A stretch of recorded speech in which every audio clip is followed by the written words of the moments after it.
Hello, Kristin here.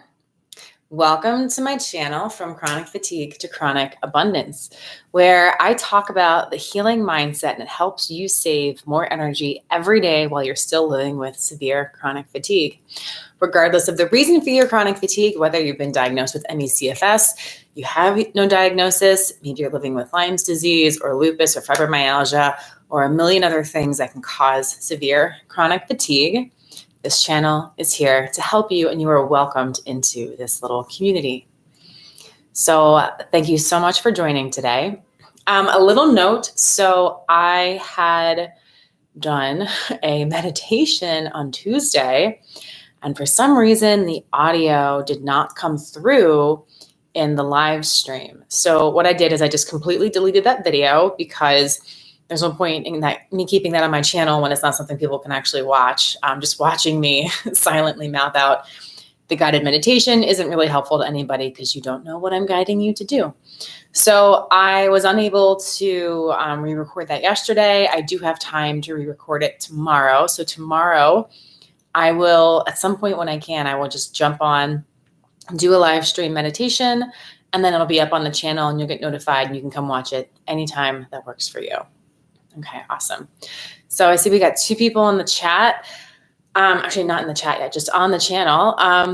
So hi, feel free to introduce yourselves and start getting your questions ready. Today's live Q&A is just that. It is all about you giving me your questions and I will give you my take on the answer to that question. We can talk about anything and everything having to do with living with severe chronic fatigue. No question is too small or too silly or too personal or anything like that. Anyone can ask any question they want, and it's up to each of us to hold our boundaries on what we're comfortable answering. And I am comfortable answering just about anything, as long as it has to do with severe chronic fatigue. I do ask that you keep it PG-13. We don't want any explicit material on here, but just means you need to get creative in how you answer questions or ask questions, and I have to get creative in how I answer them. It's all good. So want to dive in today. I don't want to do my lengthy intro like I normally do. I want to keep this one more focused. On Tuesday's video, before I deleted it, before I knew there was no sound, Roxy had stopped by and tried to watch it, and she's one of the first people to let me know that there was no sound. And she also left a question for today because she knew she couldn't make today's video either. Her question.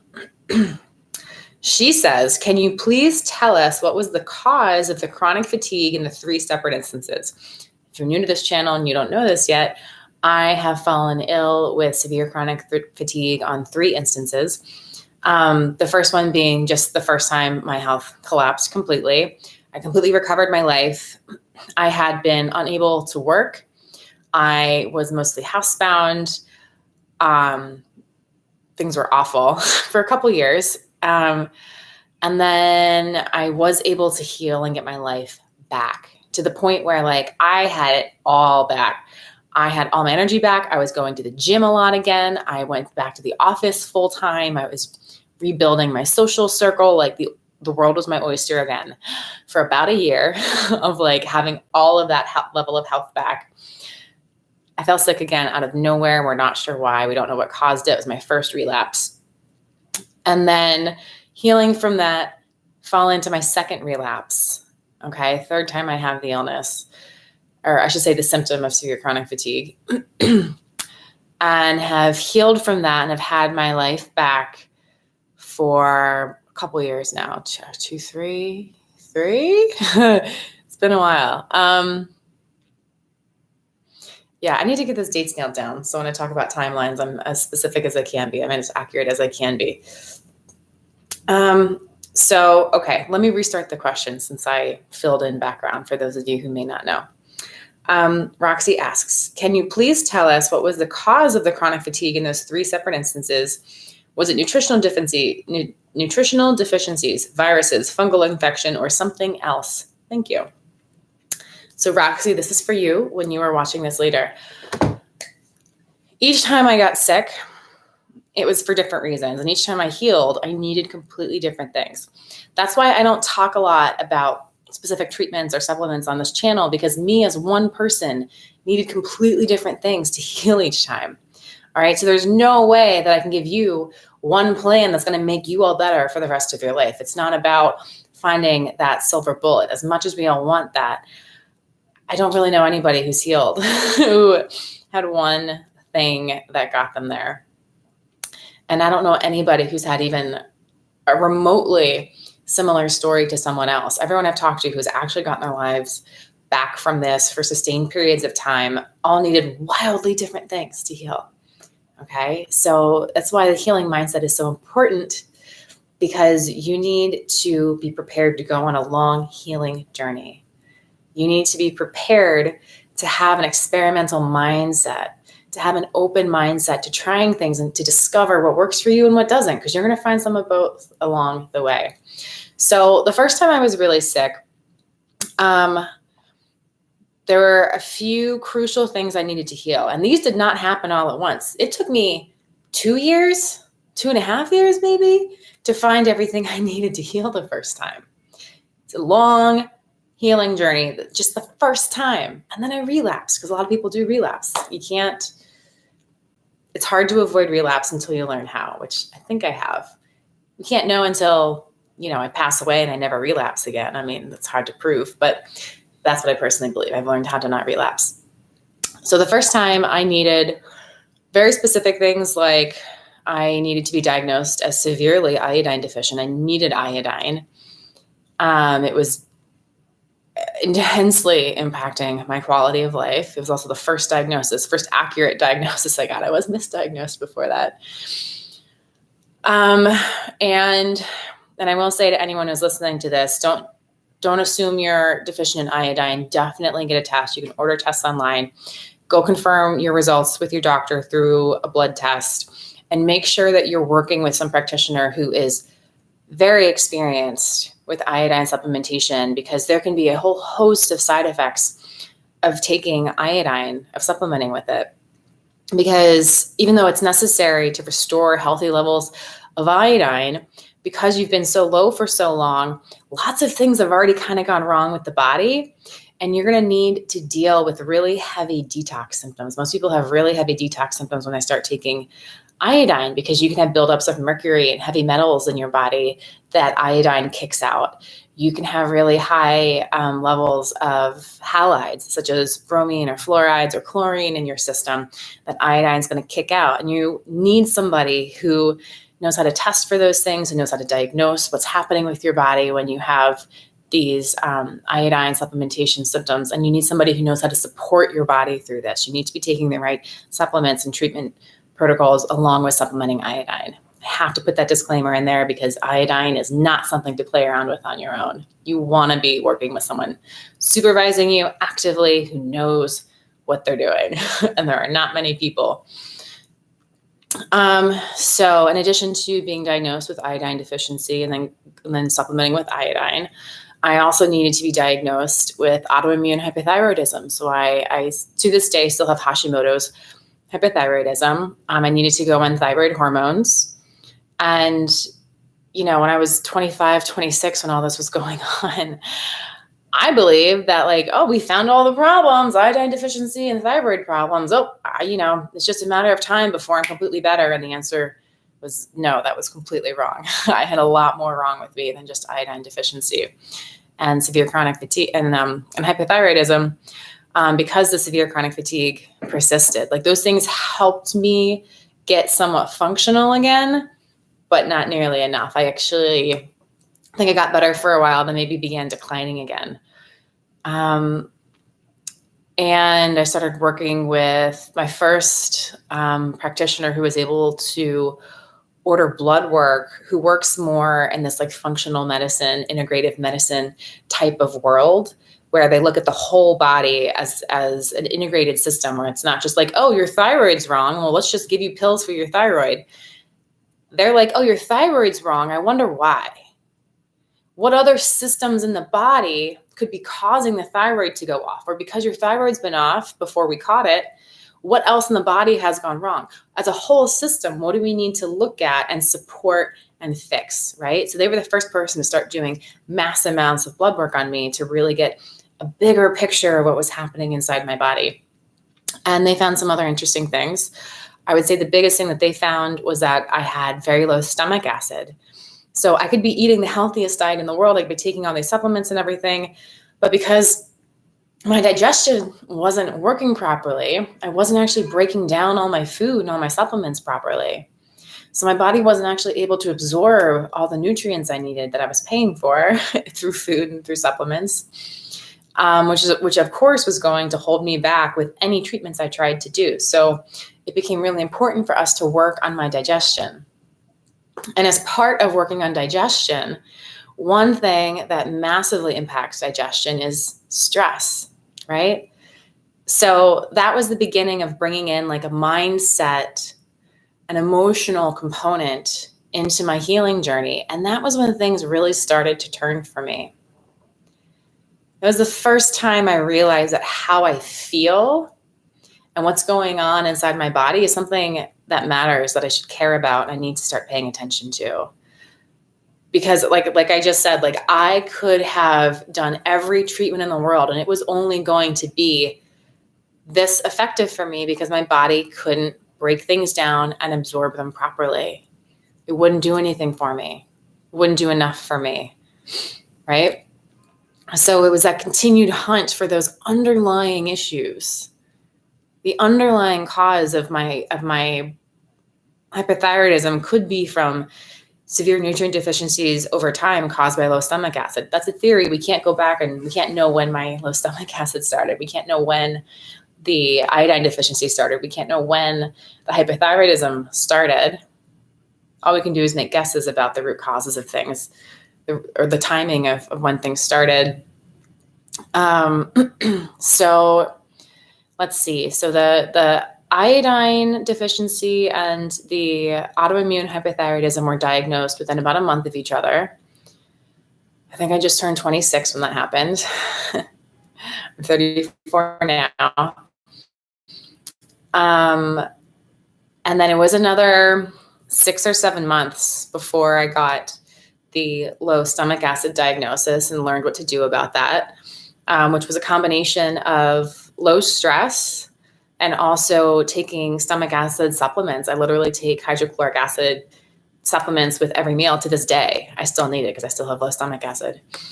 That was the first time the doctor got me on B vitamins, not because he was like, oh, you just need B vitamins, you'll be fine. But he was saying like, okay, if you have super low energy, we need to cover our bases. Let's look at the low hanging fruit and try the easy things and see how the easy things help you or don't help you.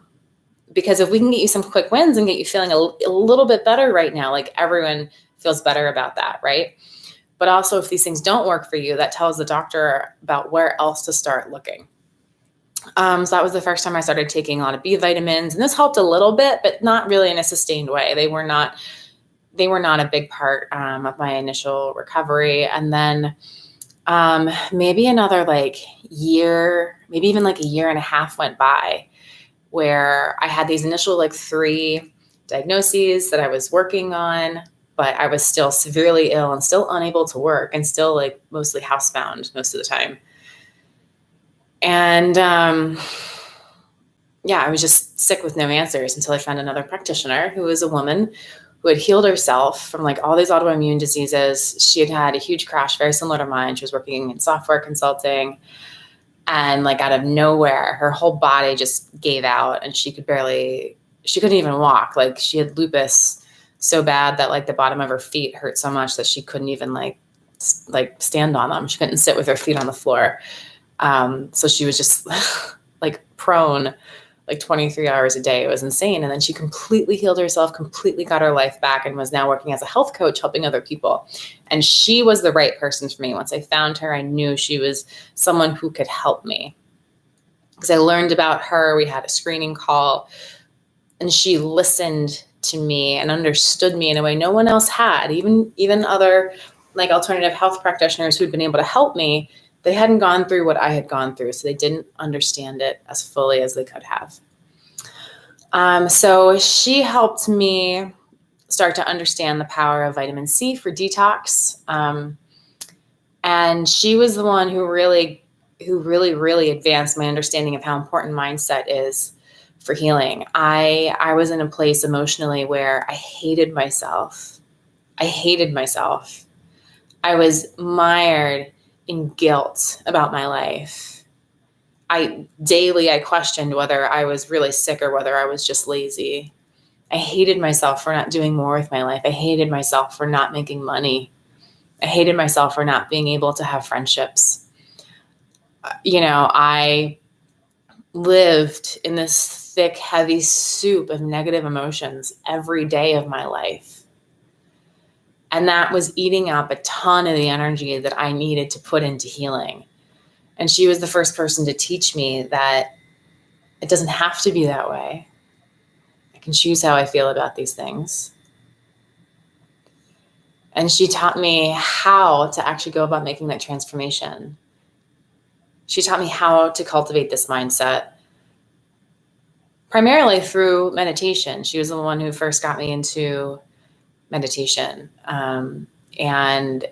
And she, like I said, she just got me started on that. There's a lot more that I learned doing it myself, which is why I talk about it here, because I haven't seen anyone talk about what I've learned helped me through all 3 recoveries, which is what I refer to as the healing mindset.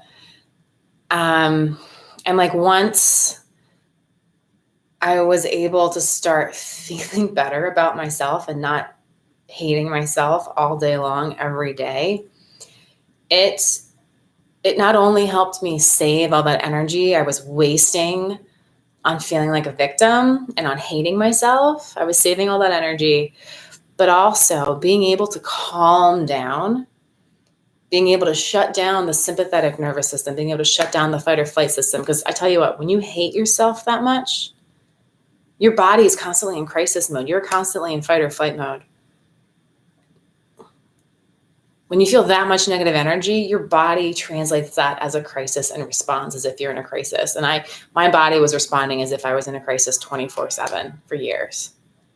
All right. Once I calmed that down and tapped into the parasympathetic nervous system, it unlocked the healing capabilities of my body. So even without adding in more stuff than I was already doing, my own body was suddenly enabled to start healing the things that have been wrong for so long. And with less stress in my life, my digestion was also improving. So I was getting more out of the treatments I was already doing, as well as enabling my body to work as it wanted to work the whole time. Like the way our bodies are designed, like they are designed to be either be in like go, fight or flight mode, or they're in like healing, rest and digest mode. And we have a certain amount of control over what state our body is in. All right. So I needed all of those things to heal the first time. And like I said, this took like maybe like 2.5 years or something for me to go through this whole journey of like first getting sick, misdiagnosed, iodine deficiency, autoimmune hypothyroidism, low stomach acid, trying things like B vitamins, and then things like liposomal vitamin C and meditation and caring about yourself. Those are really those are the major things I needed to heal. There are a number of little smaller incremental steps I made along the way, additional supplements I needed, additional treatments I tried that helped in small ways, but those are the highlights. And it took years. Every penny spent, all the time, all the effort, 100% worth it, guys. I know people tend to get overwhelmed and frustrated and like, oh my God, I can't wait that long. I need it now. If I could give it to you now, you know that I would. But instead, all I can do is prepare you for the journey that's ahead for right now. Okay? Because there is a journey. So the second time I healed, this one, I was super brain foggy during the second one.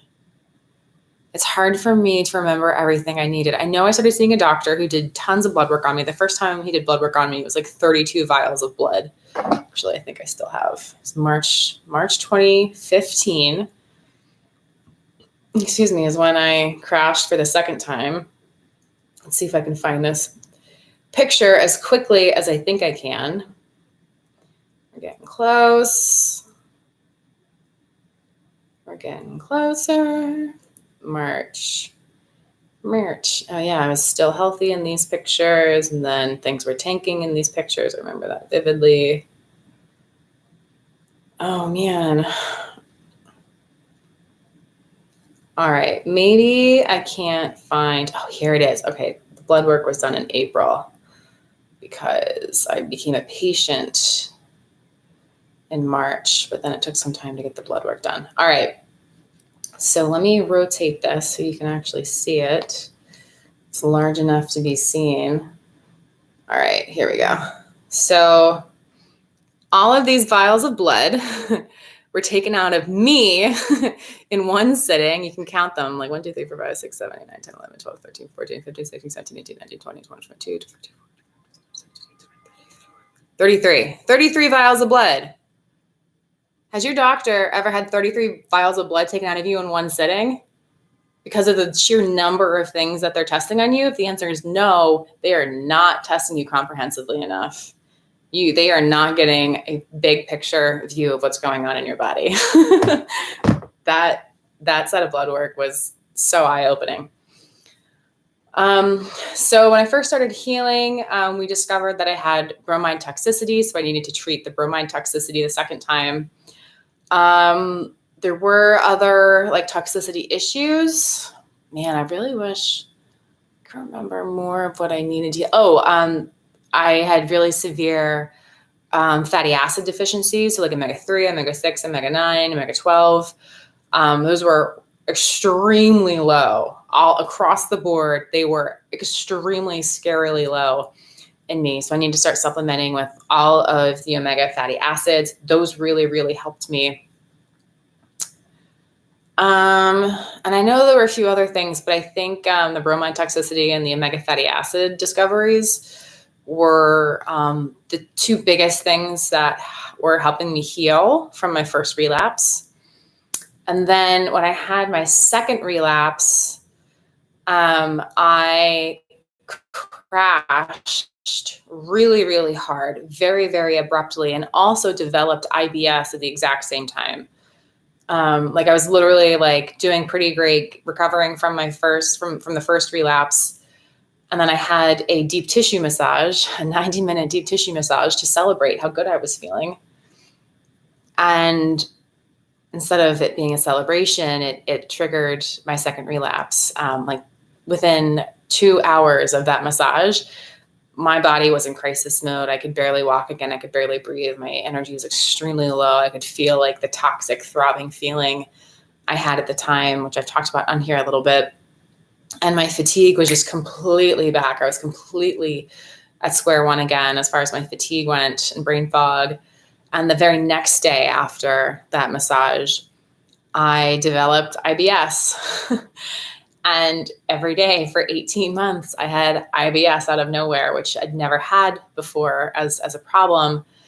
And in addition to the doctor I was already seeing, I went to see another doctor. I actually went to Penn here. Penn's a really famous hospital here in Philadelphia, part of University of Pennsylvania. It's their hospital system. And the doctors there just said, okay, yeah, all we can do is diagnose you with IBS, and there's nothing we can do for you. You just have to live with it forever.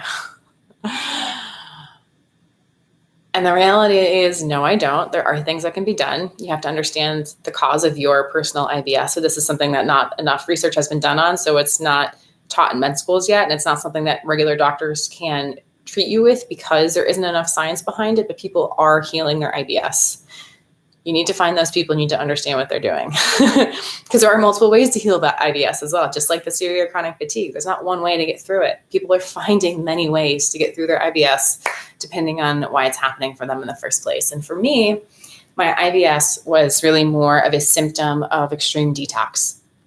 So the massage I got seems to have kicked off massive detox in my body. Like I must have had just a lot of things stored up in my fat cells and my muscle cells that got released during the massage.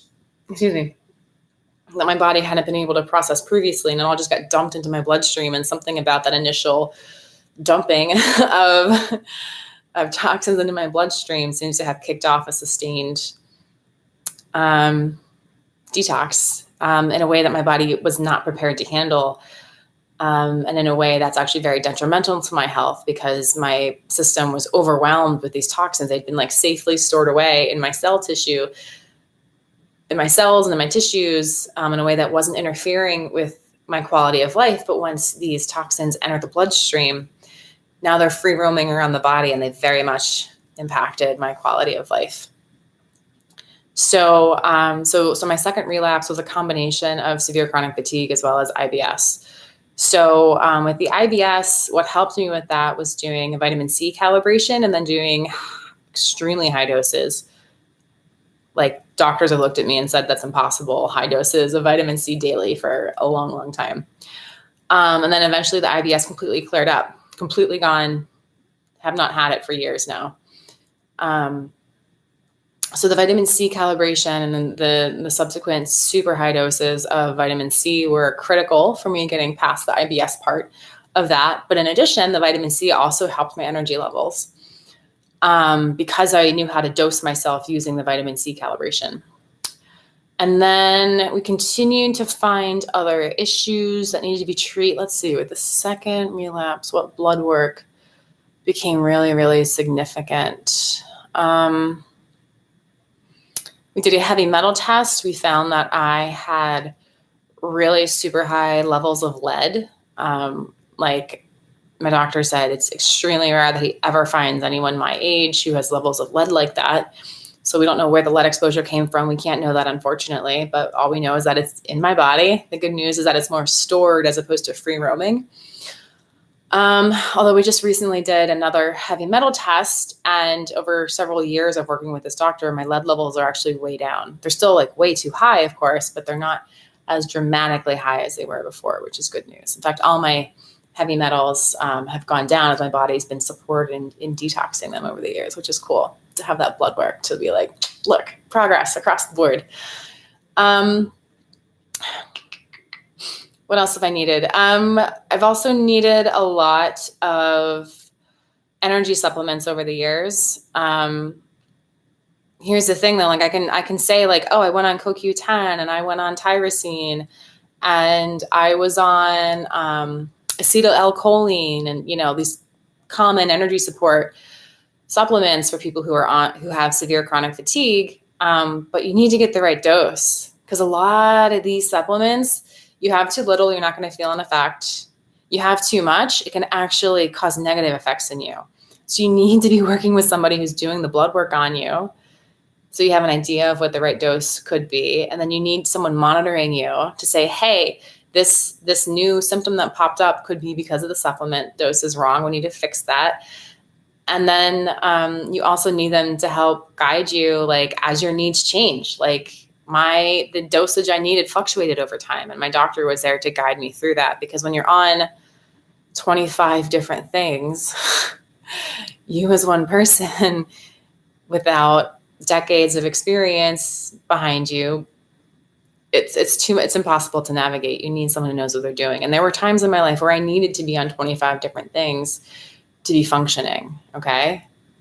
That's why doctors are important, because we as individuals, without all that training, without all that experience, cannot possibly manage that well. In fact, I will say there were times when I tried to do things on my own and I actually caused myself more harm than good. I actually set back my recovery by trying to mess with things myself without blood work and domain expertise and years of experience. Okay. That's why I highly, highly recommend working with a doctor and not just trying these things on your own. It's why I rarely talk about my own journey, because what I've done probably doesn't apply to you. And even if some of it does, there's so many specifics that you just need the right guidance for. And then there's just been a whole host of other things I've needed as someone who has a lot of detox issues, which my doctor is able to identify because of specific range of symptoms that I have. Like, he's like, okay, we know that you have like detox issues and not really so much like yeast issues. He's a few different domains of like root causes, and I forget what they are. I know one is like very toxin based, lack of detox, overload of exposure to toxins. Another one is like yeast. You have exposure to yeast. You have yeast in your body. Yeah. Anyhow. So like, I've tried niacin, and as extremely important as my doctor tells me niacin, and as badly as he wants me on niacin, I don't feel well on it at all. Like I cannot really function on it long term. So it's something that like is supposed to be good for me, but we haven't found a dose of it that leaves me feeling like I can still function. So it's just another example of like what should be good for me actually doesn't work for me, and that's okay. So I've cycled on and off niacin. I've been on and off glycine. I have tried different amino acids. My doctor was just talking to me about glutathione today to support additional detox. Because even though like my life is great and I have all my energy and everything, he's like, you still show signs of having high levels of toxins in your body and not being a great detoxer. He's like, so in order to prevent more health issues down the line, he's like, I want to help your body get rid of these things now and to help you become a better detoxer in the future so that you can avoid health problems later on. And I'm like, yes, I'm all about that at this point. let's get preventive, right? Yeah, there's just so many things I've cycled through. I can't remember them all. So yeah, so like those are the things I needed to heal, Roxy, but I'm not saying that they're what you're going to need to heal. And I'm going to go ahead and say they probably aren't. All right. I would be shocked if anyone's journey is anything like mine, because you also don't know what stage your body is at. Like what I needed for my third recovery, you might need for your first, or you might not need any of the things I needed. But the way we know is through blood work and testing and working with experienced practitioners who specialize in this stuff and have helped hundreds or thousands of other people in our situation get the results that we're after. It's so important to find those people and to stop listening to other sick people. Because if other sick people had the answers you want, they wouldn't still be sick. All right? And what worked for one person, some one person can go and say, oh, I went gluten-free and that cured me. Or I stopped eating dairy and that cured me. That's great for them. Probably not going to be all that you need.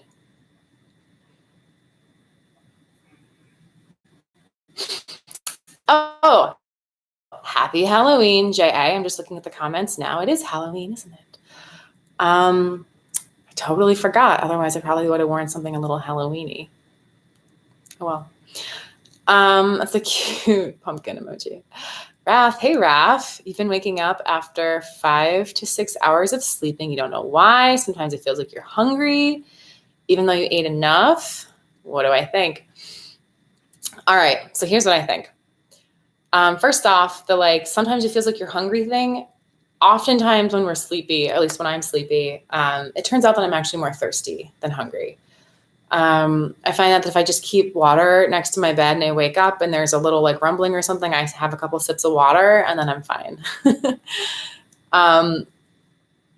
So I wouldn't worry about being hungry. I would just probably treat it as thirst as if it's in the middle of the night. The other thing is, since you've been waking up after 5 to 6 hours of sleeping, I think that could actually be a really, really good sign that you are finally becoming rested enough.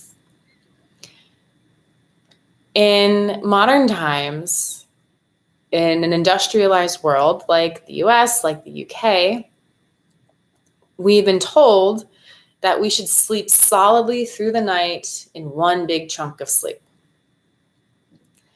And that may not be true.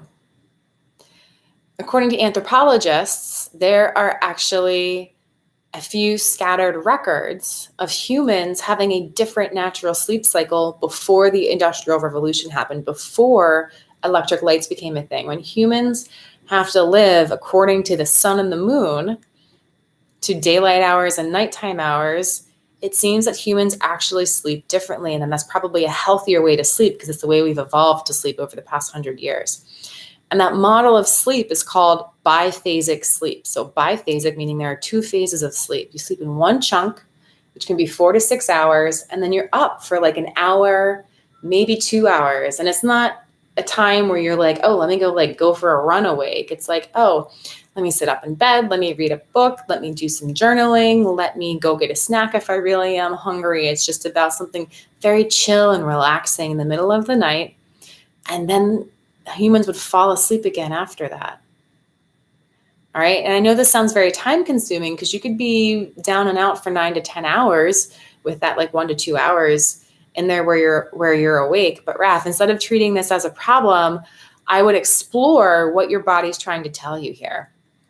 If you wake up after 5 to 6 hours and you're awake for that like hour or so, what happens if you don't treat it as a problem, but you just see it as something natural and you say, okay, I'm awake right now. I'm going to sit up and I'm going to read. I'm going to sit up and I'm going to journal. And I'm not going to stress about this. I'm not going to worry about when I fall back asleep or if I fall back asleep. I'm going to do everything I can to just enjoy this and stay relaxed. And after like an hour or so, do you get tired and do you fall back asleep again? And then once you fall back asleep, how long do you stay asleep for? So I know that departs from what any, I'm sure, like sleep doctor or sleep scientist would tell you. And I'm not telling you that you shouldn't see someone like that if you feel like you need it. Like if you're really not rested, if you're really having problems with your sleep, if you're having other psychological or physical issues, you think you're tied to your sleep, absolutely get those investigated. Absolutely get those investigated. But short of something being that severe, I would look at it as just an experiment and say, okay, what happens if I don't treat this as a problem? What if I am open to the possibility that sleeping this way is actually normal and healthier for me in the long term, and see where it goes? But you can't get to sleep again. Okay. You know what? I think that's okay. Like, I'm really, really big on sleep hygiene and on naps and on not using alarms. And my body goes through cycles.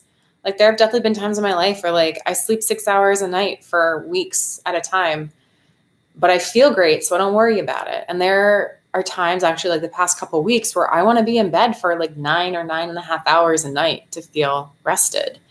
And I just kind of roll with it. I think another dangerous idea in modern medicine and modern psychiatry and modern society is that our bodies should be like clocks, that we should be the same every day of our lives without variation. Same time to bed, same time to wake. We should be able to have the exact same thing to eat and the healthy things to eat and have this coffee, and that our body's going to respond the exact same way at all times. Like, no, actually. We've evolved, we're accustomed to constant change. In summertime, when nights are short, humans and all mammals who live outdoors sleep less.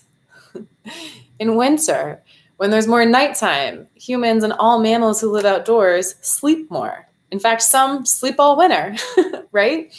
It's not constant. You look at any animal in the wild in their natural habitat, none of them have constant sleep schedules. None of them have constant anything. Everything is always in flux, and it's just part of the rhythm of life. So I think finding ways to allow for those changes, like as long as you're not noticing like any significant change in how your mind is working, how your moods are, how your symptoms are presenting themselves, I wouldn't see it as a problem. I would just let it go for a while. However, if you are seeing additional symptoms, maybe we can talk about that here, because if you're noticing that you're more moody and irritable, that's a sign that you're not getting enough sleep. If you're feeling just like more achy and blah in general, like that's a sign that something else is wrong. Like I'll go into a little bit of what I went through recently. Just in the past couple of weeks, I was having these terrible stomach issues. Every time I ate, I would get massively bloated, massively just my whole body just felt blah. Like all of my motivation would evaporate. My moods were terrible. And like sometimes the pain was just incredible. All right. And while this was going on, like I definitely needed to sleep more. Since I figured that out and it stops happening, my sleep has gone back down to like 7.5 hours a night, which is great for me. But when this was happening, I needed 9 hours of sleep. So now the stomach issues were not caused by sleeping more, right? My body was sleeping more because it was trying to deal with what was going on in my gut. And I'll just tell you, I'm sure someone's going to ask, so I'll just tell you what was happening was I started taking some bitters. I wanted to see if I could take less of my stomach acid supplement by using bitters before my meal. So like 15 minutes before you're going to eat, you take some bitters, which are just really bitter herbs and roots and leaves that are steeped in alcohol until they're highly, highly concentrated. And they definitely get your digestive juices flowing more. But the one I had chosen to take for some weird reason was causing this massive, massive bloat and discomfort in me. And my body needed to sleep more to deal with the damage of the bloating that was happening. Or, there have definitely been times where, because I have thyroid issues, my thyroid needs fluctuate over time, which is completely normal.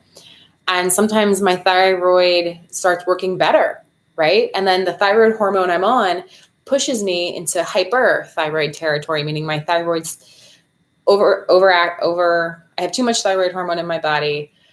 My metabolism gets too high and I don't sleep at night. There was a while there where I went hyperthyroid and I was only sleeping 4 or 5 hours a night, right? But I had all these other hyperthyroid symptoms accompanying the shortened sleep, which helped us understand why I wasn't sleeping well. Like not sleeping as much wasn't the problem or the cause, it was a symptom of another issue. So like, it's hard to say like, you're not sleeping well, like why? Because there's a million things that impact our quality of sleep.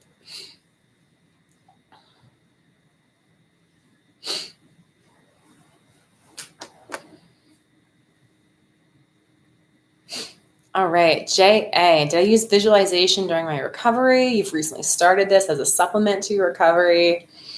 J.A., I have never found visualization to be very helpful for me at all. But I know it's super helpful for other people. So if it's working for you, keep on doing it. And that's awesome.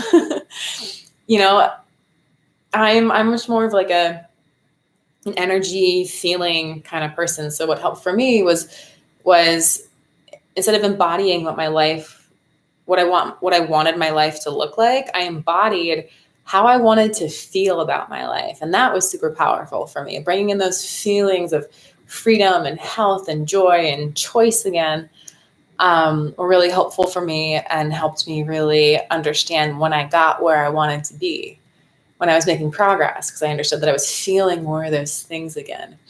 Whereas for you, it sounds like you know what you want things to look like.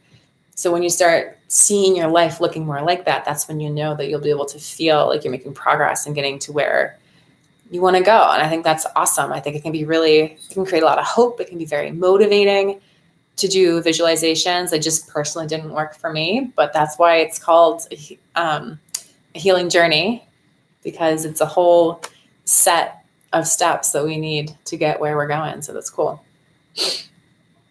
J.A., great question. Before my illness, did I repress or fear feeling emotions rather than letting them be? Yes. I lived as if I didn't matter. What I wanted didn't matter. How I felt didn't matter.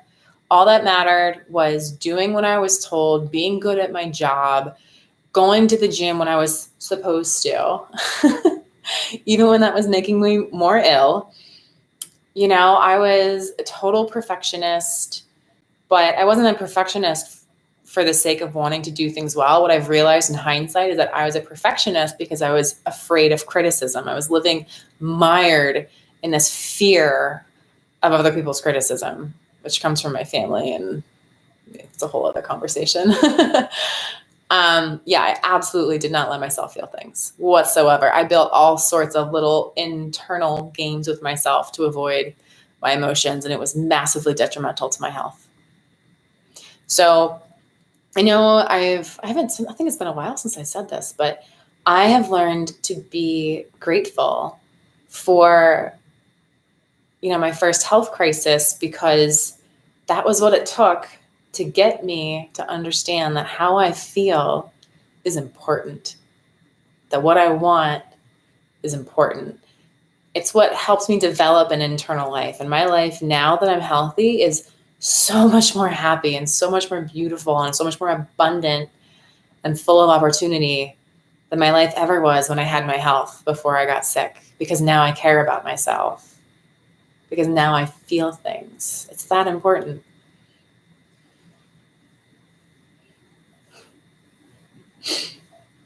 Classic CFS personality type, JA. And I think there's something to that, like I was saying earlier today, I don't know if you were on, Raph, we'll come back to you. I was saying earlier today that when we are always hating ourselves and we're carrying around all these negative emotions of shame and guilt and fear and hate for ourselves, our body translates that as a fight or flight response. It translates that as a life or death scenario. It treats it as if it's a threatening situation. Because we honestly, when we don't feel our own feelings, when we don't care about ourselves enough, it is a life-threatening situation. And our body treats it as such, and our body will stay in fight or flight mode. And when our body is in fight or flight mode, we literally cannot heal as well. We cannot digest our food as well, and we cannot be nourished as well. We need to shut down that fight or flight response. We need to shut down the self-hate, guilt, shame, fear, in order to fully activate our body's healing modalities. It's science. It's not woo-woo. It's just fact. It's one reason stress is so harmful, because it keeps us in fight or flight, keeps us out of healing. All right. Keeps us away from rest and digest. So, when you say classic CFS personality type, completely agree with you, completely know what you're getting at. And it's a really hard thing to point out to people. So I'm really glad that you pointed it out for me. Because as soon as you say that, people say, oh, so it is all in my head. I did this to myself. Like, no, it's not all in your head, but what's in your head impacts your body. And this is not something we did to ourselves, because literally all we're doing is responding to our environmental stimuli and responding to the world in the way we've been taught to, in a way that feels safe. And what we need to learn is a new way to function that enables our body to heal, to fully utilize all of its healing methods. I don't have the right word for that. I keep searching for the right word for that. Hi, Raymond Moore. Let's see. All right, Raph, you said your anxiety is coming back because you're not sleeping as much. So my question for you is it because you're anxious about the sleep? Like, are you feeling anxious about what it's doing to you? Or are you feeling anxious about the fact that you're not getting enough sleep? Or is it a general sense of anxiety that's creeping into everything you're doing in your life? Because I think that's an important distinction. All right. Oh my gosh. I have really just talked today. It is 48 minutes in, and I feel like I've barely taken a breath. I've answered just like 2 or 3 questions. Normally I've answered more by now. Hope to get a response from NAF on whether more general anxiety. Gotcha. So that definitely sounds like your body is in fight or flight response more. I know you have this big move coming up. You're supposed to be moving. Like, I don't know if it already happened or it's coming up next week or something like that. Like, if you're feeling a little anxiety right now, I would think that's kind of normal, especially if you're still like packing or still unpacking or whatever's going on with that. And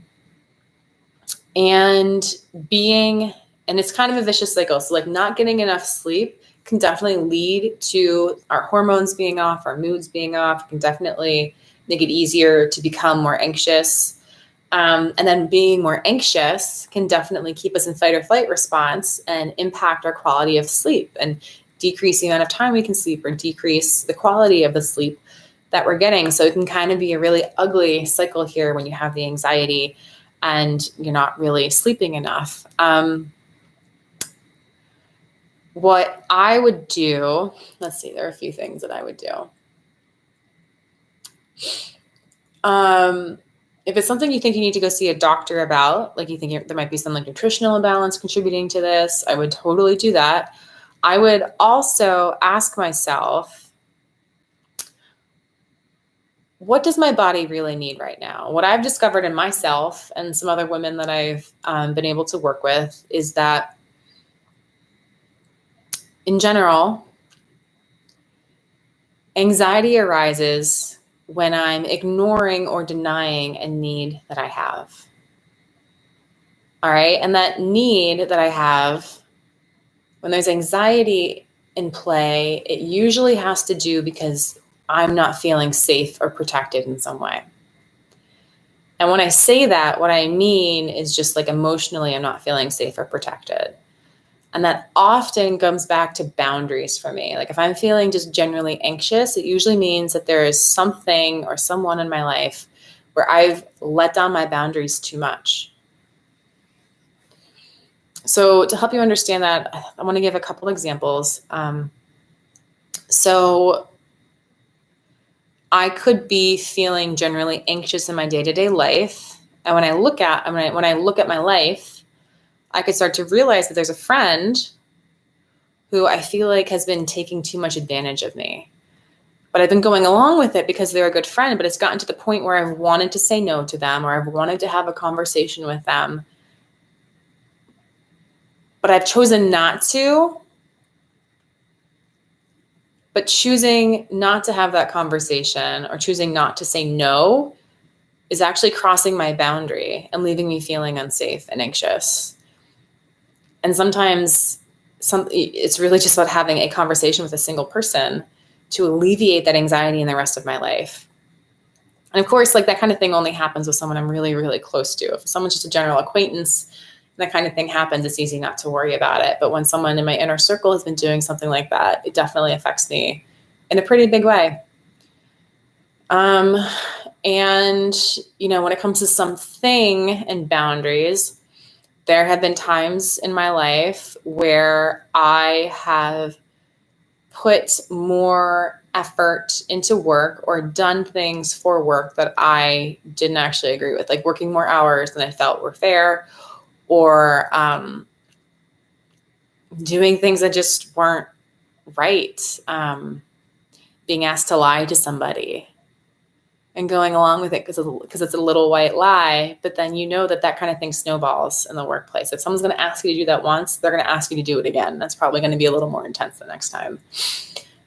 So those sort of emotional boundaries, when I fail to hold them for myself, can create anxiety in my whole life because I stop feeling safe. There's like a breach in my wall that I've allowed to happen. And I need to make that right for myself to get rid of anxiety. Also, it could just be something like this move I said, like some specific event in your life that you just need to give it time to pass. Another thing I would do is I would say, okay, I'm having this new symptom of anxiety, increased anxiety, and decreased quality of sleep. Are there any changes I've made to my treatment program? Have I started or stopped any supplements recently? Have I changed doses recently? Because I have definitely had anxiety as a symptom of things that I was taking. Absolutely. Some people don't believe me when I say things like that, but I've definitely had supplements drive my emotions before. So I would look at those types of things and say, okay, what needs to change? In fact, I used that one when I was having this massive bloating. I started to go through all my supplements. I was like, okay, what are the things I've changed in the past month? Right? And it wasn't until I got to bitters and that list of things I've changed, stop the bitters, all the problems go away pretty quickly, that I found the cause of it. But I definitely had to go through and say, okay, I had stopped taking this. Let me try taking it again. I'd stop taking this. Let me try taking it again. I'd stop taking this. Let me try taking it again. Till I found the thing, which was the thing I added in that I needed to remove. Yep. Okay. So if you think you need to go see a doctor, definitely do that. I would explore emotionally, what is this anxiety really telling you, and what sort of boundary do you need to reestablish for yourself? And I would also definitely look at any changes you've made to your treatment program in the past month, because it can take anxiety a while to really build to where we notice it, and revisit things that have changed, things you've started, things you've stopped, doses you've changed, whatever, even activities you've changed, and revisit whether maybe changing those back could help you in some way. And then if it continues getting bad, then I would definitely go see a doctor and get some blood work and do the whole shebang like I talked about earlier. All right, Raph, you're in the midst of it. Yes, you're in the midst of it. Yeah, of course. I mean, it's pretty normal to feel anxious while you're in the middle of a move, so I wouldn't beat yourself up too much. It might be worth just getting past this move and just kind of letting the anxiety be and see what happens with it after the move is over. Because I think what you're going through is normal right now. Also, I need to call you out on this. The idea of missing your neighbor who isn't going to miss you sucks. Okay, there's an assumption she's not going to miss you. You don't know. You're just completely assuming.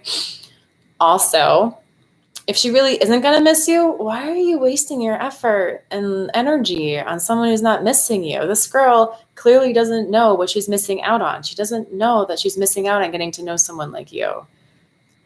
She's not worth your time if she hasn't noticed already, okay?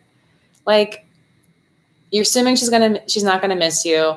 And then if you're right, if she really isn't going to, I want you to try to love yourself a little more than that.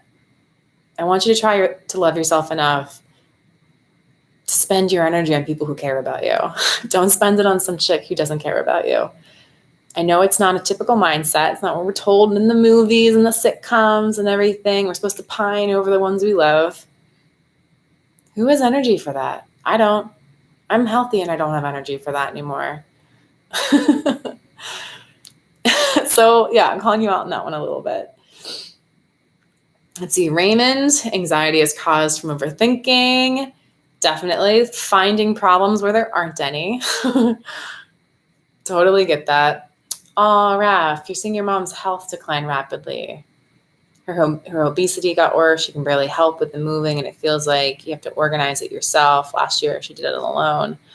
Oh, Raph, that is really hard to see your parent experience a decline in health that way. I mean, my heart really goes out to you. That's a really hard thing to deal with. And and I'm sure that there's so much else that goes along with that, and watching that, where your mind goes, additional work that creates for you. Obviously with the move, I mean, you have so much to do for yourself extra now because she can't be there to help you like she was before.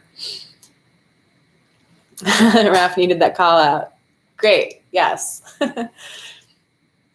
Yeah, Raph, sometimes anxiety is okay and it's a message. And it sounds like there's a lot here to process that maybe isn't being processed. And maybe you don't have time to process it right now. Maybe you don't have energy to process it today. So what I would encourage you to do is to give yourself some self-compassion and say, look, I'm going through a move while I have severe chronic fatigue. My life is really, really hard right now. And I have this whole neighbor nonsense going on. And I have this very real problem with watching my mother's health decline. There's only so much you can process and do energetically in a single day. Let something give for now, knowing that you'll come back to it emotionally and process it. But right now, focus on your immediate need, which it sounds like is your move until that's done. And go ahead and feel that compassion for your mother. I mean, the only reason you feel these things about her is because you care so much, which really, really matters. And, when it comes to someone else's health, there's only so much you can do to help them or advise them or anything like that, which we all know so well. So, I really hope you give yourself a little more compassion to just deal with one fire at a time and, come back to this stuff as you have the emotional room too, because you have so much going on, so much. And from a self-compassion and a self-love place, you know that this anxiety is eating up some of your energy, and you know that it's taking away from your sleep and probably taking away from some of your energy. And instead of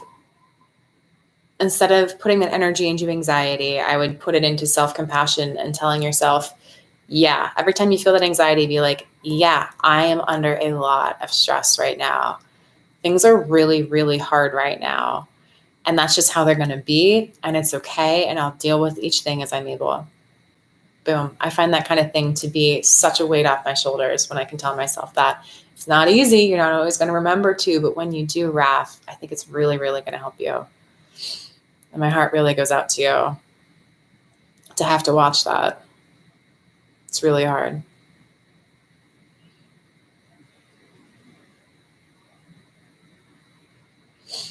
All right, guys, we are coming up on an hour. Yeah. Oh, Raymond, that's so sweet of you.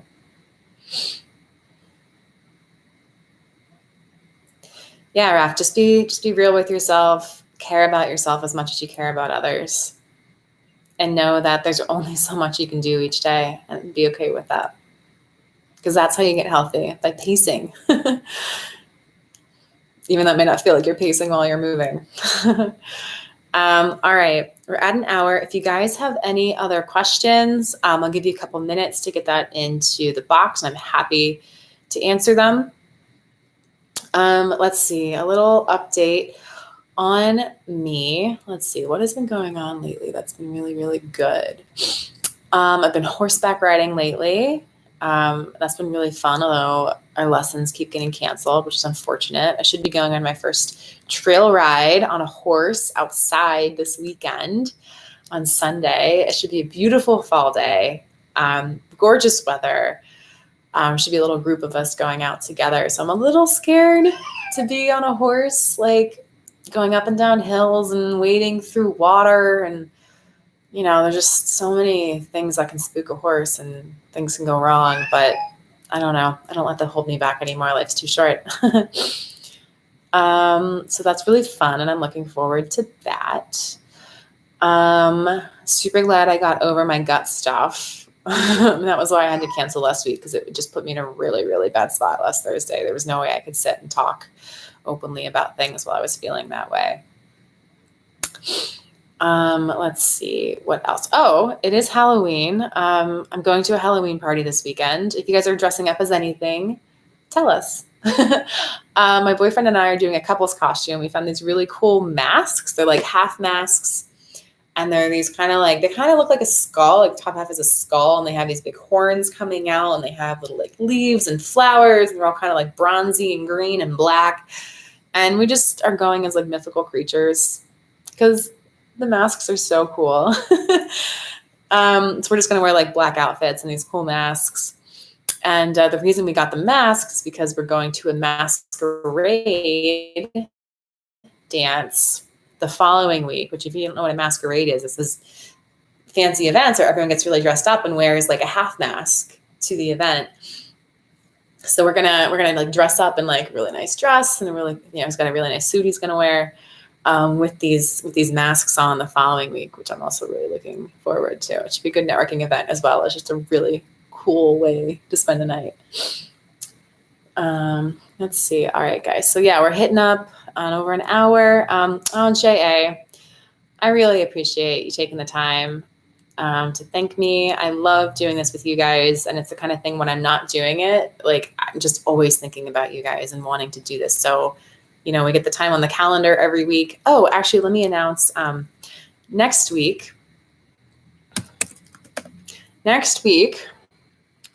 we shall convene. Let's see, November 7th. Actually, that's the night of the masquerade, which is so cool. It's going to be at 1 p.m.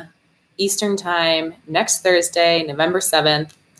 I'm not going to be planning the meditations anymore because those haven't worked out super well. I think I'm probably just going to pop on, do those whenever I have a moment.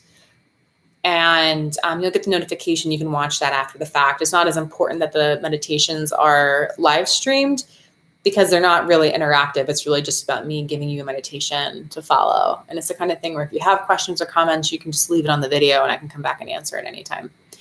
But the Q&A next week will be Thursday at 1 p.m. Eastern. I will put that time and date and everything into the description of this video after we end. So, J.A., so happy you appreciate these videos. It makes my day to hear that. That's my ramblings, like today felt like rambling, are actually helpful and useful to you guys. That's the whole point. All right. Sending you love and health. I am Kristin. Have a good week. Bye, guys.